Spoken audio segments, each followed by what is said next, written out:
Abbiamo colto l'occasione di un bando regionale proprio di valorizzazione di questo sito e di siti come il nostro, e quindi abbiamo pensato di realizzare più azioni che si concretizzano, si concludono sostanzialmente con la presentazione di questo libro questa sera e della mostra fotografica che rimarrà qui per 2 settimane, poi sarà itinerante e verrà esposta anche presso i comuni di Moriago e di Vidor. È un progetto molto importante per l'amministrazione comunale, infatti le 3 amministrazioni ci tengono particolarmente al territorio di Palù e sono innumerevoli anche altre iniziative che negli anni sono state fatte. Questo è veramente un progetto importante a cui noi amministrazioni abbiamo collaborato, ma tanto ha fatto il volontariato e in particolare il Fotoclub Sernaglia. Per me è stato un capolavoro perché sono riuscito a dare un'occhiata a questo volume, è veramente una cosa straordinaria. Non pensavo che riuscire ad avere un volume così veramente importante e interessante per il nostro territorio, perché veramente dimostra cosa c'è intorno a noi che non riusciamo ad apprezzare.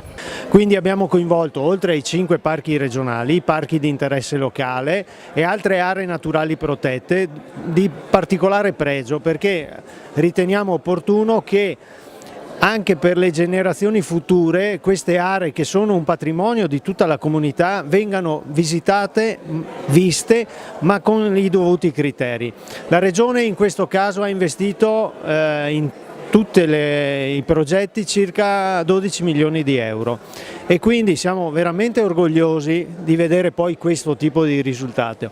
Perché? Perché si parla sempre del Veneto, dei capannoni, delle infrastrutture, qui invece stiamo parlando della natura del Veneto. Il Veneto è ricchissimo di bellezze naturali, di aree naturali protette, ha una rete ecologica fra le più ricche d'Italia ed Europa e questi tipi di interventi sono quelli che la valorizzano. Il valore aggiunto che c'è stato, l'apporto, è stato quello di mettere la parte scientifica dentro la parte emozionale, perché il libro si tratta di un libro emozionale, le immagini non sono scientifiche, sono delle slide o delle immagini puramente scientifiche, ma sono delle immagini raccolte nell'arco di 3 anni all'interno di Palù, cercando di raccogliere quelle luci particolari, quei momenti particolari, ma soprattutto il dovuto di stare lì a aspettare il momento opportuno per cogliere quella luce particolare. Questo è praticamente la mostra, si tratta di tutte queste cose qui.